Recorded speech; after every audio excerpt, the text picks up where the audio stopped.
पूरा जो बोकारो धनबाद में लोग उतरे थे इस पे आरसू और बीजेपी वाई लोग हैं। क्यों नहीं 50 साल झारखंड मुक्ति मोर्चा का हुआ, गुरुजी दुमका जाते हैं, झारखंड मुक्ति मोर्चा का 50 साल धनबाद में मनाया जाता है। उस मंच से रूलिंग पार्टी के नेताओं का या ना उनका सामने आकर बोलने में क्या हर्ज है? हम उनसे सुनना चाहते हैं। अगर कोई भी विषय है तो किसी अन्य से ना सुनो कि मुख्यमंत्री को सामने आकर इस विषय को रखने में क्या दिक्कत, क्या परेशानी।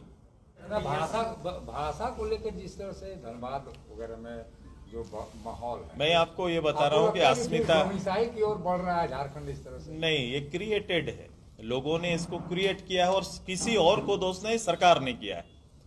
ये नोटिफिकेशन किसने निकाला? जिस भाषा विवाद को लेकर इतना बड़ा उन्नयन हो रहा है, गांव तरफ सामने आ रहे हैं, ये आवश्यकता क्यों पड़ी?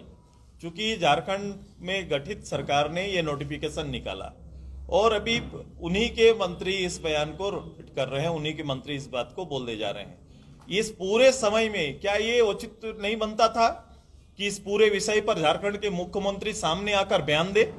आप झारखंड में ये सारी घटनाएं देख रहे हैं, सारी घटनाएं घट रही है। लोग गांव से एक नौजवान, पढ़ने वाला नौजवान सड़क पर आके अपनी आवाज, अपने हित की बात और चर्चा करने लगा है, झारखंड के स्वाभिमान पर चर्चा करने लगा है, झारखंड के गठन के उद्देश्य को अपने श्रीमुख से बताने लगा है। तो ये आपका दायित्व नहीं बनता है कि झारखंड और झारखंड के नाम से बनने वाली सरकार जो एमएलएस की गिनती ठीक कर सकती है लेकिन यहाँ की भावनाओं को सम्मान नहीं दे सकती है? उनका फर्ज था कि सामने आते और इस विषय पर जो भी हुआ है उनको जवाब देना चाहिए था। कोई न जनप्रतिनिधि इससे भाग नहीं सकते हैं। चुप रहना, गलत चीज को बल देना होगा। इसलिए मैं ये सोचता हूं कि झारखंड के लिए अगर थोड़ा भी सोचते हैं तो तुरंत सामने आकर इसको स्पष्ट करना चाहिए, वरना सरकार का क्रिएट किया हुआ विषय है। सरकार उस 70 का वो मामला जिस तरह से आग लगाना फिर बुझाने का काम करना, अब वो पब्लिक उस तरह रही नहीं। पब्लिक सब चीज जानती है, जनता सब चीज, जनता को बोध है। अब देश दुनिया की हर घटना ये क्षणिक समय पर आ जाती है और आपका इतिहास आपका परिचय देता है। इसलिए ऐसी चीजों से बचे और हम सबका प्रयास है कि झारखंड में उनके उद्देश्य को सफल ना होने देना।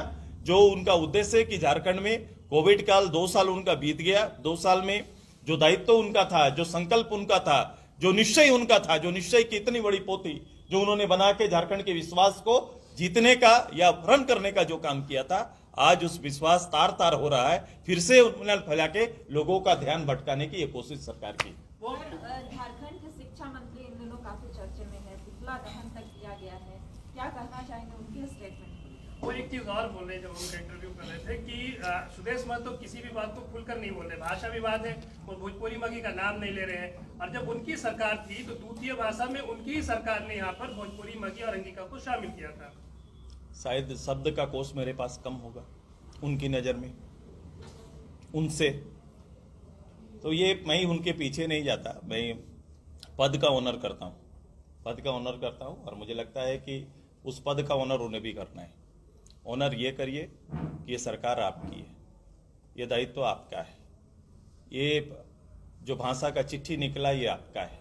अब ये जवाब आपको देना है कि आप क्या करना चाहते हैं। मैं उनके मुखिया और उनके मंत्री जी से कहता हूँ कि इस ज्वलंत ये विषय को झारखंड को किसी और ना ले जाएं, झारखंड को बचाइए। और आपके पत्र ने जो चीज़ें कहा कि झारखंड के जो जमीर को हिलाया है उसे शांत करने की पहल करें। सुदेश जी, एक सवाल झारखंड में बड़ा घूम रहा है कि झारखंड में झारखंडी कौन है? आप लोगों ने 1985 आपकी सरकार जब थी, पिछली सरकार में ये 1932 की बात करके आए थे, लेकिन कहीं जमीनी स्तर पर दिख नहीं रहा। लोग कंफ्यूज है, जो यहाँ के लोग हैं। देखो, जो जिस समय में नेतृत्व करते आए हैं सब लोग अपने अपने तरीके से चीज़ों को सजाने की कोशिश करते हैं। कोई समग्र झारखंड को सजाने पर जोर नहीं दिया। वही बोले संकीर्ण मानसिकता अपने वोटर तक ही जाती है और उनको लुभावने के लिए इस तरह की हरकत करते हैं जो बाद में उसको पछताना पड़ता है। हमारा बड़ा स्पष्ट, एक दल के नाते, एक राजनेता के नाते जो क्षेत्र और जो दायित्व, जो संख्या बल है, क्योंकि इसमें संख्या बल बहुत मायने रखता है, उस आधार पर कम से कम नीति स्पष्ट रखनी है। हम लोगों ने जब पहले भी और बाद में भी 2015 में जब ये नीति बनाने की बात कर रहे थे तब भी हमारा, और इसके बाद इधर सर्वदलीय बैठक जब इन्होंने बुलाई वर्तमान सरकार ने, तब भी हम लोग बड़ा लिखित रूप से दस्तावेज हमारा रेडी है कि हम कैसे स्थानीयता को डिफरकेट करते हैं, कैसे नीति हम चाहते हैं इस प्रदेश के अंदर। स्थानीयता नियोजन ये बड़ा स्पष्ट है। किसी दल में, इस राज्य में किसी दल ने अभी तक इसको स्पष्ट नहीं किया है। नेताओं का बयान आता है और वो समय के अनुसार आता है।